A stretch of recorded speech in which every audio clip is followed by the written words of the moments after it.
Welcome back, everybody. We're here once again. Now, class 11 of Learn Spiritism. Today's topic will be family. Let's get started. The best school, as the Spirit Guide Manual mentions, family is the best school of our lifetime, of our moral evolution. He even asks the question, what is the best school on earth for the preparation of reincarnated souls, all of us? And as the spirit guides will tell him, the family is still the best school where the individual must receive the basis for sentiment and good character. It is really in the house, at home, they will receive all of those teaching guides, all that knowledge around emotions, around feelings, around good behaviors. That's why it's a really important institution of our lives, the family itself. The deep purpose of Spiritism is to teach the gospel in order to illuminate human beings, as we all know. Spiritism is aimed to help humankind achieve moral progress, as Allan Kardec himself mentions. And that the family is this remade, or this new cycle, where spiritual progress begins inside. So with that, let's pay attention and let's understand all the concepts and the importance of our families. We identify the family as the live school of the soul. When Emmanuel said that in a different book called Life and Sex, the live school of the soul. It's where souls, like ourselves, incarnated beings, achieve the whole understanding through parents, through caregivers, to all the adults that played a significant role in our lifetime. It's right there, then we return into this physical world. We can see in our parents or these caregivers the first images of God and life in general. That's why family is extremely important for our lifetime, for the evolution of the spirit. As we all know, if we correct the problems in the family, we'll correct all the problems in society. That's why it's really important to understand the concept, the characteristics, and the purpose of our family, which is our next slide. We know from good spirits, like Emmanuel himself, around the purpose of the family. It has this educational purpose, where we can gather education, we can acquire education, we are exposed to teachings, we are exposed to ideas that's going to give us a better understanding of life in general. It really is this foundation of the civilization. According to family concepts, family traditions, we can tell how civilizations were in the past. Also, it is the whole beginning of our reincarnation once we are reborn in a family. So we learn right there in our family to respect divine laws. We learn in our family the importance of us to work towards this higher idea of moral progress. It's in the family that most of us, or hopefully almost all of us, will learn about God, will learn about life in general, will learn about being good behaviors, good decisions we have to make in our lifetimes, and so forth. That's why parenthood is a huge practice. It's a very important practice that Emmanuel gives us and highlights the importance. Motherhood, even more so, it's the most important mission a human being can have on earth, a proper motherhood. Whereas that mother, that caregiver, will give or will provide a son or a daughter all the elements that are needed for that creature, that individual, to progress in life. And as we mentioned, that all corroborates, that all comes together for the construction of a better world. If we fix the problems in the family, a better world will be out there. However, there are two types of relationships, as we learned from Spiritism. Those who are tied to our blood connections and those who are tied to our spiritual connections. As we know, body comes from body, spirit comes from spirit, even before Paul of Tarsus used to say that. So we existed before our current family was formed. So many times, families formed by empathetic spirits, spirits who really congregate, who really have connections with each other. But it could also happen that sometimes we are put in one family that we don't really connect with them a lot. However, there's always a purpose behind. There's always a purpose behind us being that specific family. For example, if I need to work on some of my wrongdoings in the past, if I need to correct some of my behaviors in the past, and at that present time, at that current time, there is no family that I have some good connections, good spiritual connections, the spirituality or the reincarnation of folks working towards my own benefit may put me into a family that I don't have a lot of spiritual connections to them. However, that will be the best family for me to really work on those wrongdoings, on my shortcomings. And also, we have the case of spiritual families who really perpetuate in the spiritual worlds. In other words, this whole ties by spiritual connections will perpetuate, will go beyond the grave as we understand. Emmanuel mentions in Life and Sex the terrestrial family is formed thus of diverse agents, deep-rooted in the obvious lives, all of those composing it. Since in it, one will commonly find the affections and disaffections, friends and enemies, for the indispensable and dispensable readjustments before the destined loss. What Emmanuel is trying to say is we will have all the conditions in our families to really work on our difficulties, to work on our shortcomings, to work on those areas that we must improve ourselves. The family is going to be this vehicle or this avenue for us to work towards progress, to work towards becoming a better person.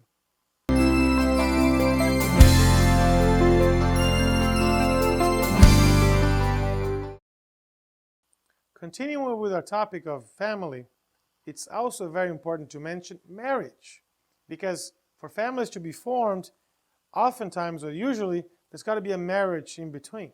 So, common word or a very controversial topic for many people, marriage, or this union of two souls that would like to spend the rest of their time, their lifetime together, perhaps even continuing their legend of family relationships, even with future children, etc. Joanne of Angeles writes in a great topic about family in a book called SOS Family. And she has a couple of quotes that we'll go over some of them. Marriage, as many people think, is this union of two souls. However, sometimes marriage may be something else, may be characterized by this corrupted union of two souls. She mentions, it is not, neither should be an incursion of the realm of happiness, made of dreams and illusions. In other words, we should not put marriage as the cause of all of our happiness.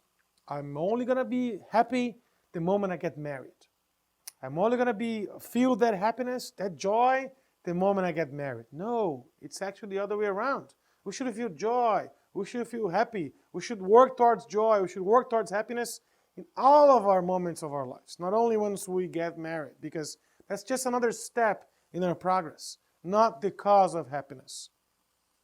It is an attempt, as she mentions, in the education of sexual energy. All that sexual energy that we have in our lifetime, in our bodies, needs to be put into good use.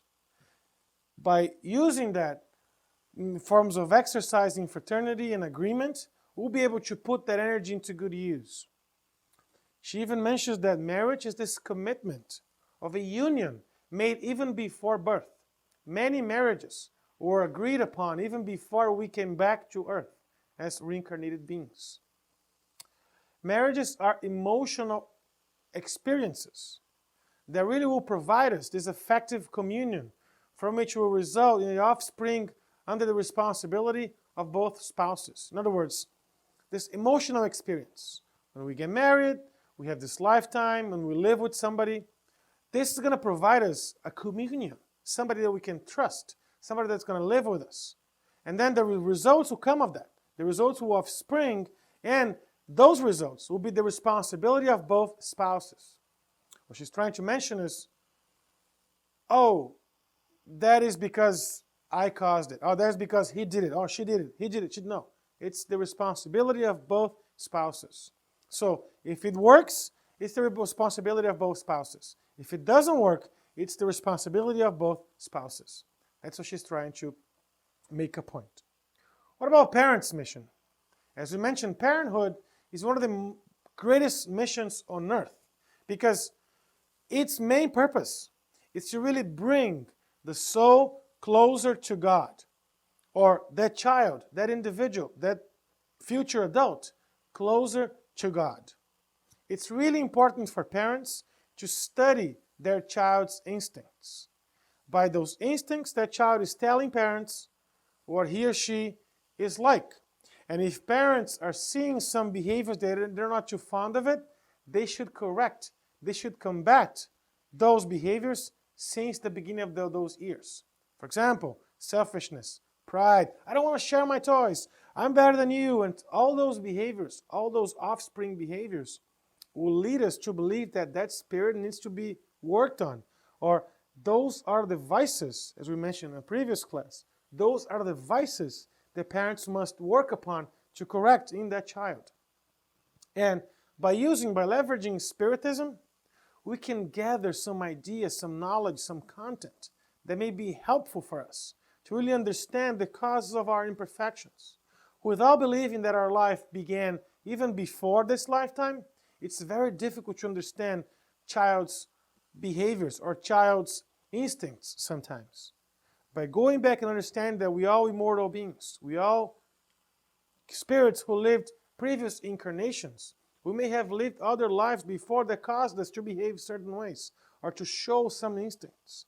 And parents, with that knowledge, with that understanding, are going to be more capable to address or to work on those behaviors to the benefit of the child and to the benefit of their own mission, pointing that child or guiding that child towards God.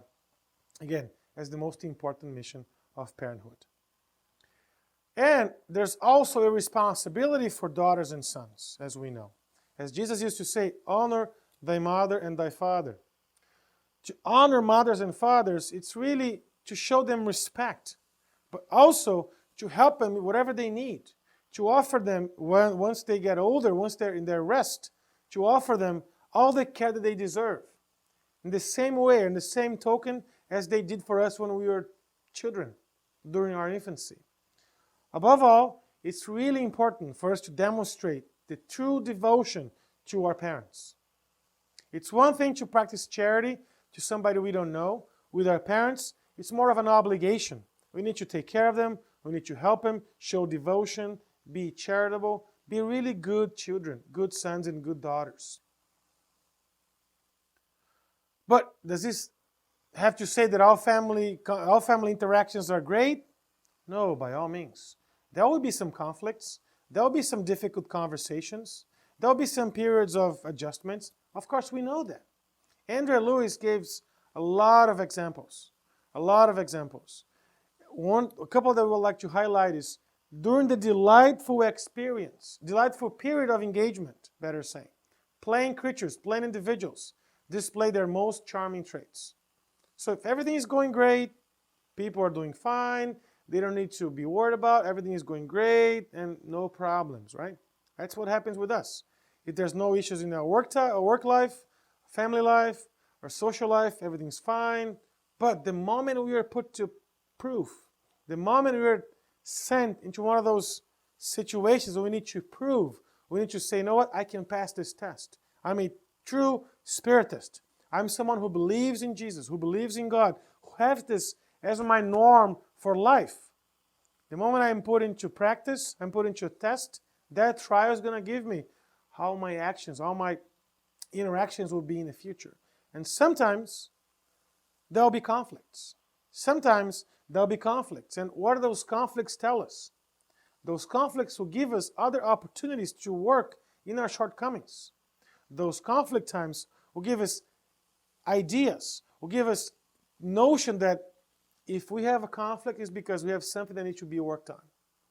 It's giving us, again, a chance to really correct one of our wrongdoings, to use that conflict, to use that difficult conversation, to remove ourselves from it, to understand where that person's coming from, to remove our mascara of imperfections, and to understand, this is me. I'm still not able to forgive. I'm still not able to go over this, but I'm going to try. Be neutral as much as possible. Be kind, be candid, be honest with each other.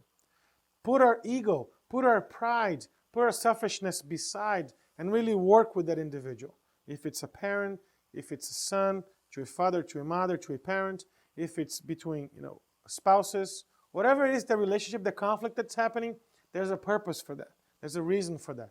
And it's to our own control to take the best out of it, as Indra Lewis mentions.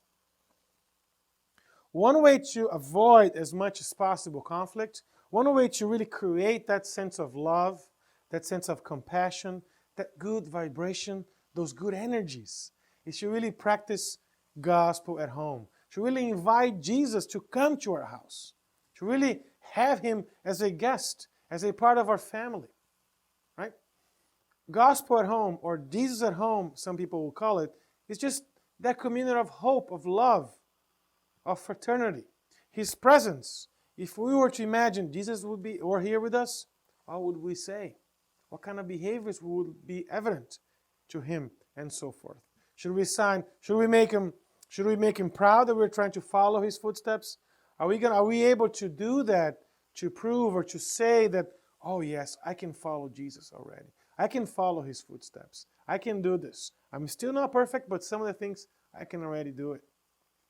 His presence really produces evident signs of peace, as Joanna Evangelist mentions. If we believe that if we invite Jesus, if we invite the good spirits to be in our house weekly, in a certain time, we gather, family, friends, people who live with us, we gather, we say a prayer, we read a quick book, we make some comments, we discuss quickly, briefly, succinctly, we make final comments, prayer, and then we bring water to be magnetized. We invite our spirits to come down, to give us passes, to hygiene, to practice hygiene in our environment. Those are great tools. That is an amazing tool that's going to help our home become more stable. It's going to help our home have better relationships with each other. It's going to help all of those who are there to be more hopeful, to be more pleased with the directions that home is going to take. To wrap it up, family is a very important cell of society. It's the best school that we have, that we are given to make that progress in our lifetime. Let us use our families, because those are the best families that we can have. If we are in certain situations, that is the best situation that we can get or we can be on, so we can make progress. We can benefit from it. With that, I want to thank you all for watching and have a wonderful day.